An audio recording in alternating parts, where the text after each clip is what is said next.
हाल फिलहाल के बाबू जो मुद्दे हैं उसमें जेनोसाइड है, फिर और भी बहुत सारी चीज़ें हैं जो हो रही है दुनिया में। इसके पहले अपने ने बात करी टेररिज्म की, और भी बहुत सारी चीज़ें हो रही है। जब का कोई रीज़न होता है, मतलब क्या है इसका रीज़न? देखो यार, जितना मैंने ऑब्ज़र्व किया, मतलब देखो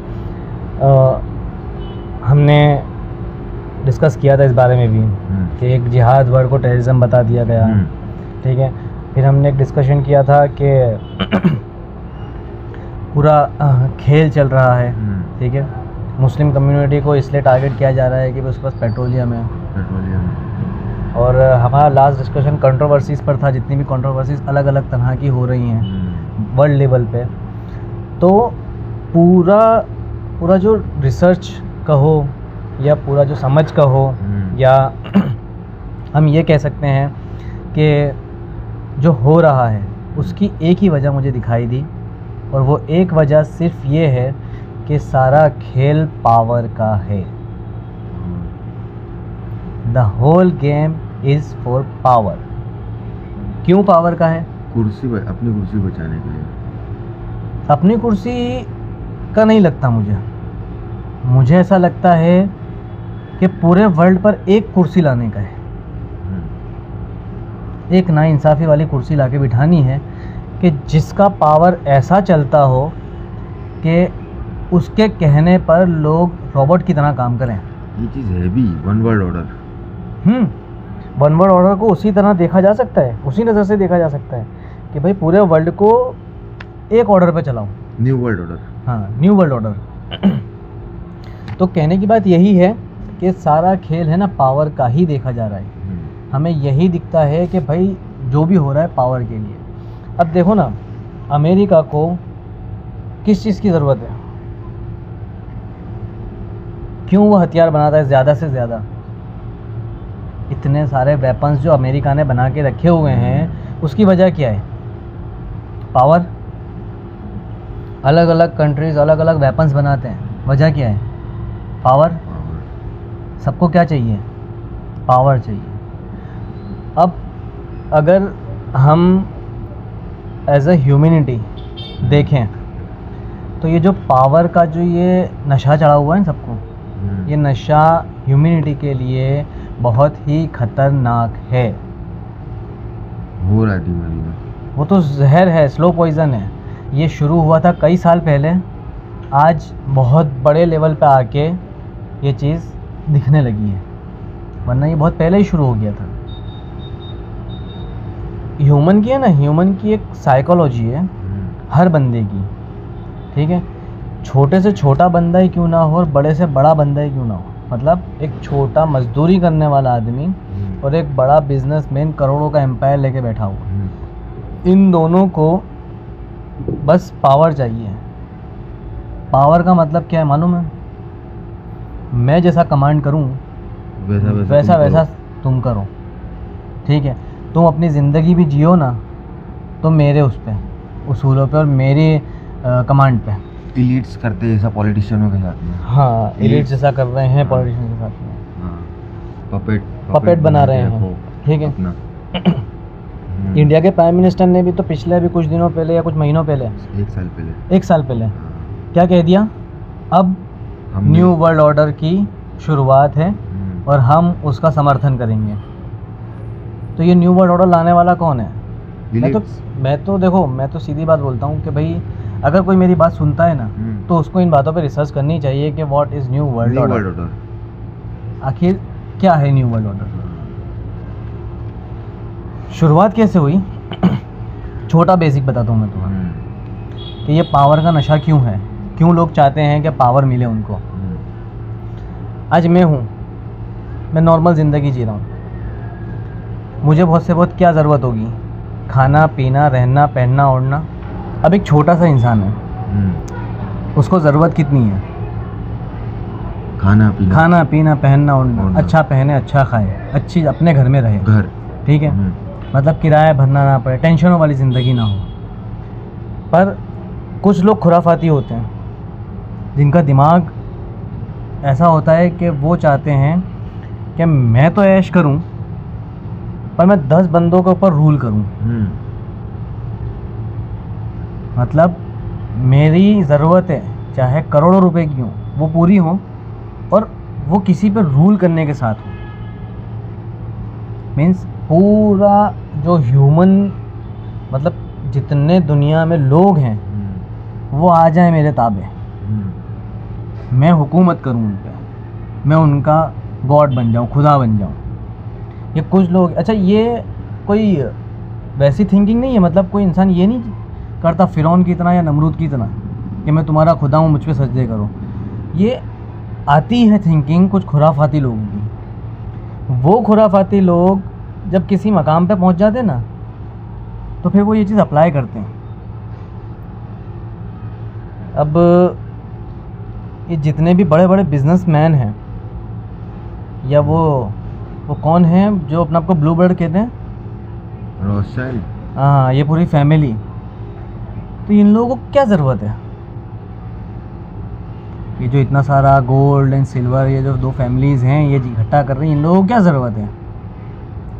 ये आखिर में पूरे वर्ल्ड को उस लेवल पे ले जाना चाहते हैं कि उसके बाद जितने लोग अमीर हैं वो अमीर रूल करें या वो अमीर की बनाए हुए रूल्स पे लोग चलें। पर ये लोग इसको बहुत अच्छी थिंकिंग बताते हैं। इन लोगों के हिसाब से ये थिंकिंग बहुत अच्छी है, पर एक्चुअल में ये ह्यूमैनिटी के अगेंस्ट है। अब बंदा क्या सोचेगा कि मुझे इतनी चीज़ें मिलें, खुराफाती इंसान आएगा, उसको अगर मालिक ने पैसा दे दिया, कोई बिजनेस कर लिया और सक्सेसफुल हो गया, तो सबसे पहले वो बनाएगा रूल्स। जब उसकी कंपनी हो जाएगी, बड़ा एम्पायर खड़ा कर देगा, तो बनाएगा रूल्स कि तुम्हें मेरे साथ काम करना है तो तुम्हें मेरे बनाए हुए रूल्स पे चलना है। मतलब तुम जैसा रहते हो वैसा नहीं रहना है तुम्हें। अगर तुम कंपनी में काम कर सकते हो जीन्स और शर्ट पहन के, अब कोई बंदा जाके नंगा पुंगा होकर तो काम करेगा नहीं किसी कंपनी में, अपनी मर्ज़ी के कपड़े पहन के काम करना चाहेगा। अगर तुम जीन्स और शर्ट पहन के काम कर सकते हो या जीन्स और टी-शर्ट पहन के काम कर सकते हो तो वो नहीं चलेगा। तुम्हें बाकायदा फॉर्मल पैंट और शर्ट ही पहनना है। तो ये रूल चलो जिसको पसंद है वो करे तो कोई बात नहीं। अब किसी को नहीं पसंद मगर ज़बरदस्ती पहनना पड़े तो ये क्या है? ज़बरदस्ती मीन्स पावर दिखाना। हाँ, उसको करना पड़ रहा है। अब उसको करना पड़ रहा है। अच्छा, पता है ये हम अपनी स्कूल टाइम में अक्सर हमने ये पढ़ाई की है, पर्सनालिटी डेवलपमेंट के रूल्स। तो मुझे ये बताओ, ये पर्सनालिटी डेवलपमेंट के रूल्स बनाए किसने? जरा थोड़ा दिमाग लगाओ, कौन है बनाने वाला? कोई टीचर है? अगर रिसर्च करें और कोई टीचर निकलता भी है ना इसको बनाने वाला, इन रूल्स को, तो उसके बैक में अगर देखा जाए तो इन रूल्स को अप्लाई कराने वाले जो है ना वो कोई ना कोई बिजनेसमैन है। ये सब वो रूल्स हैं जो बिजनेसमैन अपनी कंपनीज में चलवाते हैं और चलवाना चाहते हैं। तो अब पहले तो पढ़ाई के ज़रिए लोगों के दिमाग में इन चीज़ों को डाला गया कि तुम्हें अगर काम करना है तो तुम्हें ये करना पड़ेगा, तुम्हें ये करना पड़ेगा, तुम्हें ये करना पड़ेगा, तुम्हें ऐसे चलना पड़ेगा, तुम्हें ऐसे बैठना पड़ेगा। काम से किसी को निस्बत नहीं है, रूल्स फॉलो करवाना, मीन्स पावर में आना है। अब पावर में आना क्यों है, क्या है रीज़न पावर में आने का? तो एक ही वो है, एक ही मकसद है।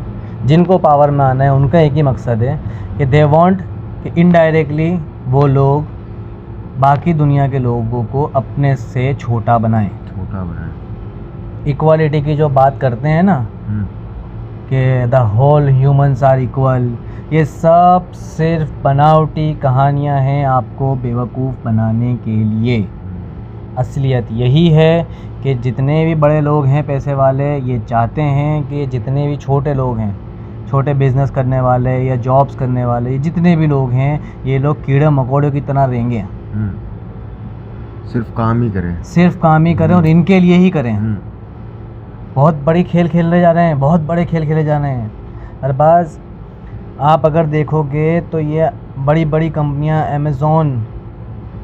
अमेज़ॉन को क्या ज़रूरत थी ग्रोसरी में आने की?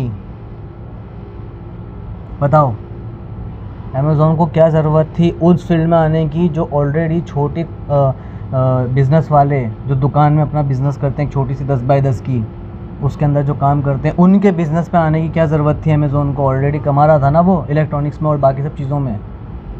और वो क्यों आया? वो आया तो जाहिर सी बात है, वो यार वो अब्जों का मालिक है। वो अगर ग्रोसरी ख़रीदना चाहे तो पूरा कंटेनर ख़रीदता है बेचारा। यहाँ पे छोटी दुकान वाला कंटेनर तो ख़रीद नहीं सकता, वो वाया किसी के ज़रिए आता है। तो जो कंटेनर ख़रीदा हुआ है उसको तो सस्ता ही पड़ना है। तो उसकी वजह से ये छोटे बिज़नेस वाले जितने भी हैं ये सब ख़त्म होने लगे एक एक करके। तो इनका टारगेट ही ये था कि इनडायरेक्टली सारे आ जाएं इनके अंडर में जॉब करने। आज जब ग्रोसरी वाला होगा, उसकी ग्रोसरी बिकेगी नहीं तो क्या करेगा? वो दुकान को ताला मारेगा अपनी और जाएगा कहीं नौकरी करने। तो ये बिजनेसमैन्स के बनाए हुए रूल हैं। ये करना चाहते हैं हुकूमत उन लोगों पे जो मिडिल क्लास हैं या गरीब हैं। ये चाहते हैं कि लोग इनके रूल्स पे चले, इनके बनाए हुए रूल्स पे। ह्यूमैनिटी के सारे रूल्स इनके पैरों की धूल। ये लोग चाहते हैं कि ह्यूमन हो, कोई इंसान है तो वह हमारे पैरों पे चलना चाहिए, हमारे पैरों पे रेंगना चाहिए, नाक रगड़ना चाहिए। उसका एक एग्ज़ाम्पल मैं आपको दूं कि मैं जहाँ जॉब कर रहा हूँ, वहाँ जॉब में हमें अगर एरिया से बाहर निकलना हो ना तो हमें एक गेट पास साइन करवाना पड़ता है। ठीक है, गेट पास साइन करवाए बिना हम बाहर नहीं निकल सकते एरिया के, कैंपस के। ठीक है, अब कैंपस के जब हम बाहर नहीं निकल सकते तो मुझे तो पता था, चलो खैर ये, पर उस दिन मैं निकला था खाना खाने के लिए। तो मैं जा रहा था तो सिक्योरिटी गार्ड ने मुझे रोका कि गेट पास। तो मैंने कहा यार मैं खाना खाने जा रहा हूँ, उसके लिए गेट पास? तो बोले नहीं, आप 2 मिनट के लिए भी जाओ या 1 मिनट के लिए भी जाओ, गेट पास लेके आना पड़ेगा। अब यार मैं जाऊँ वहाँ, वो हेड से साइन कराऊँ, फिर उसके हेड से साइन कराऊँ लेटर पे, उस पर गेट पास पे, और फिर मैं गेट पास जमा करवाऊँ, फिर मैं खाना खाने जाऊँ। तो मैंने क्या किया, कॉल किया कि मतलब आपके पास नंबर हो उन सर का तो आप कॉल करो उनको और मेरी बात करवा दो। मैं उनसे कह दूँगा कि मैं खाना खाने जा रहा हूँ तो मैं आ जाऊँगा अभी मैं क्या गेट पास लेने जाऊँ। 30 मिनट्स का 40 मिनट्स का अगर किसी को ब्रेक मिल रहा हो तो उसमें क्या 15 मिनट वो एक गेट पास बनाने में जाएगा? नहीं, वो ये सोचेगा ना कि भाई कॉल पे आप मुझे परमिशन दो, मैं चला जाऊँगा। एज अ ह्यूमन सामने उसको क्या करना चाहिए था? ठीक है जाके, ठीक है ये अभी तुम चले जाओ, नेक्स्ट टाइम तुम्हें यार थोड़ा फॉलो करना पड़ेगा। ये ह्यूमैनिटी होती, जबकि ये पूरी तरह ह्यूमैनिटी नहीं होती। खाने के लिए आप रोक रहे हो और आप पे बंदिश लगा रहे हो कि आपको गेट पास देना पड़ेगा और ये मतलब आपको रूल्स फॉलो करने पड़ेंगे, तो ये चीज़ नहीं है, ह्यूमैनिटी नहीं है। पर फिर भी चलो अब सेमी ह्यूमैनिटी करते हैं हम उसको, एक हाफ ह्यूमैनिटी। क्या कहता वो मुझे फ़ोन पर कि ठीक है अभी आप चले जाओ, नेक्स्ट टाइम से ध्यान रखना। उस बंदे ने मुझसे ये कहा कि नहीं, किसी को परमिशन नहीं है, गेट पास साइन कराओ फिर जाना, किसी भी काम के लिए जाना हो तो। मैंने कहा सर मुझे खाना खाने जाना है, मुझे यहाँ पर जो स्टॉल्स हैं वहाँ पे कैंपस के अंदर के स्टॉल्स में मुझे नहीं अच्छा लगता और मैं बहुत बार खा चुका हूँ तो मैं बाहर जाके खा रहा हूँ। बोले नहीं गेट पास चाहिएगा, गेट पास के बिना जाने नहीं मिलेगा। उसके बाद उस बंदे ने मेरे डिपार्टमेंट के हेड को भी फ़ोन लगा दिया और फ़ोन लगाने के बाद वो उनको कहने लगा, झाड़ने लगा। मेरे डिपार्टमेंट के हेड ने मुझे बुलाया, मुझे कहने लगे देखो अब ये मैंने आपको जो बताया कि क्या होता है, बचपन से दिमाग में फिट कर दिया जाता है कि तुम्हें रूल्स पे चलना पड़ेगा। तो जो लोग अब जिनके दिमाग में फिट हो गया है वो लोग क्या करेंगे, वो फिर एडवाइस भी उसी की देंगे, कि भाई आपको आपकी मर्ज़ी से नहीं जीना है, यू हैव टू लिव जैसा आपका बॉस का है, आपको उसी तरह जीना है। 8 घंटे जो आप हो तो आप एम्प्लॉय नहीं हो, आप स्लेव हो, आपको स्लेवरी करनी है, आप एम्प्लॉय की तरह नहीं रह सकते 8 घंटे यहाँ पे। ठीक है, तो उन्होंने मुझे वही बात बताई। खैर ये सोचो कि एक बंदा अगर फ़ोन करता है तो सामने वाले को एज ए ह्यूमन क्या सोचना चाहिए था, जाने दो। तो ये रूल्स बिजनेसमैन ने बनाए हैं, ये रूल्स पे उन्होंने हमें ज़बरदस्ती चलाना शुरू कर दिया है। लोगों की थिंकिंग अब ये हो गई है कि अगर आज किसी काम के लिए हमारे सीनियर ने हमसे कहा और वो नहीं हुआ है तो वो हमें इंसिस्ट करते हैं। पहले इंसिस्ट करते थे, अब तो इंसिस्ट नहीं करते हैं, अब वो हमें ऑर्डर देते हैं कि तुम रुक जाओ, काम पूरा करके जाना। और पहले क्या होता था, पहले ये होता था कोई बात नहीं, नहीं हुआ ना, आप कल आके कर लेना। अब क्या होने लगा है, रुक के पूरा करके फिर जाओ, और अगर रुक के पूरा करके नहीं जाते तो अगले दिन क्या होता है, डबल प्रेशराइज़ किया जाता है बंदे। अब देख लो ना, पिछले 10 साल या 15 साल का ही एवरेज है जहाँ तक मैंने देखा है। उसके पहले क्या एंजाइटी नाम का कुछ था, सुनने को मिलता था? नहीं। डिप्रेशन नाम का कुछ था, सुनने को मिलता था? कम था, बहुत कम था। ये क्यों बढ़ गया है? बिकॉज जब इंसान के जीने पे जब पाबंदियाँ आती हैं ना, तो इस तरह की चीज़ें इफ़ेक्ट करती हैं। डिप्रेशन, एंजाइटी, ये सब तब इफ़ेक्ट करती हैं जब इंसान के जीने के ऊपर पाबंदियाँ आने लगें, इंसान की ज़िंदगी जीने की आज़ादी के ऊपर पाबंदियाँ आने लगें। और ये सारा खेल सारे बड़े बिजनेसमैन कर रहे हैं। छोटे से शुरू हुआ था, आज बहुत बड़े लेवल पे आके बैठ गया है, और अब वर्ल्ड लेवल पे आके बैठा है न्यू वर्ल्ड ऑर्डर के नाम से। ठीक है। और अगर थोड़ा रिसर्च करते हैं तो ये भी सुनने को मिलता है कि एक वक्त ऐसा भी आएगा कि पूरी दुनिया की आबादी को लेवल पे लाने के लिए स्टेप्स लिए जाएंगे। मतलब अगर बिजनेसमैन्स के लिए इनफ नहीं पड़ता है आबादी को वो करना, मैनेज करना, अगर कोई ऐसा है कि जो उनकी मैनेजमेंट से बाहर जा रहा है मतलब कि मैनेज हो ही नहीं पा रहा है उनसे, ठीक है, तो वो फिर ख़त्म करना शुरू करें। जिसके ऊपर एक डॉक्यूमेंट्री भी आई थी। ये कोविड जो था तो वो डॉक्टर ने साफ बताया था अपनी डॉक्यूमेंट्री में कि भाई ये तो एक एक्सपेरिमेंट हो रहा है आपके ऊपर, देखा जा रहा है कि घर बैठ के कैसे बीमार करा जाता है लोगों को, डिप्रेशन से कैसे बीमार करा जाता है लोगों को। कोविड जो था, कोविड में लॉकडाउन लगना, कोविड की डेथ रेशियो 2% की थी, 3% की थी 100 में से, मतलब 100 में से 2 या 3 लोग मरते थे। इतने सारे कैसे मर रहे थे? वो एक ही, उसका दूसरा झटका क्या था, इंसान को दिमागी झटके कैसे दिए जा रहे थे। न्यूज़ चैनल पे मौतें दिखाई जा रही हैं और इंसान घर में पड़ा है। इंसान जब बाहर निकलता है, थोड़ा बहुत कामकाज करता है, थोड़ा बहुत एक्टिव रहता है, तो उसकी इम्यूनिटी सिस्टम काम करती है। बट क्या होता है, घर पे पड़ा है, सुस्त हो गया, इम्यूनिटी सिस्टम भी सुस्त हो गया, वो सुस्त होने की वजह से बीमारी की तरफ जाता है इंसान। तो उनकी डॉक्यूमेंट्री में उन्होंने यही बताया था, और उस डॉक्यूमेंट्री को 4 घंटे के अंदर यूट्यूब से डिलीट कर दिया, करवाया नहीं, कर दिया। अब सोचो कि सिर्फ चाइना इन्वॉल्व है इस चीज़ में। यूट्यूब पे क्या, चाइना की तो ताकत ही नहीं है यूट्यूब पे से कोई डिलीट करवा दे, तो फिर करा किसने? जिसने ये चीज़ अप्लाई करवाई वर्ल्ड लेवल पे, उसी ने करा ना।